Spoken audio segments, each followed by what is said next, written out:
sedation dentistry. You're big on sedation, especially for the big dental implant cases. Yeah. What are the options? I mean, absolutely. And I'm big on it because my patients are big on it. Okay. And I want them, it's important for them to have a great experience. So their options are, kind of on the low level, we have oral sedation. You take a pill before you come in and it relaxes you. Okay. Then you can also do laughing gas, nitrous oxide. It's a mild sedative just designed to distract you essentially. Okay. Now what I do is called IV sedation. And the reason I love IV sedation is I can control your level of comfort perfectly. Okay. So if I see that you're getting a little restless, I can give you a little more medication and you can drift off to sleep. Okay. It's incredible. And to be honest, it's actually the safest way of doing it.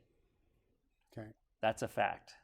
So statistically, it's safer to get a little IV sedation than doing nothing at all. Yes. So their blood pressure's lower. Absolutely. And it's safer because, well, first of all, we have you hooked up on a monitor. We're monitoring your blood pressure, all of your vitals, your end-tidal CO2, your oxygen saturation. So we're completely confident and comfortable with how you're doing throughout the procedure. And they have very little memory, you say? Yeah, less than 2%. Okay. It's remarkable. And they're all numbed up, obviously. Yeah, and they're numbed up. They're not feeling a thing.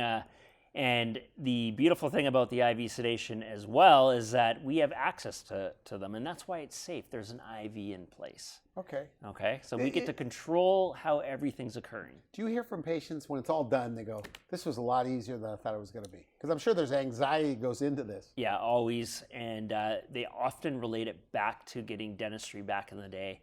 And we're talking fillings and simple procedures and going, I wish I had IV sedation for that. Why wasn't that around?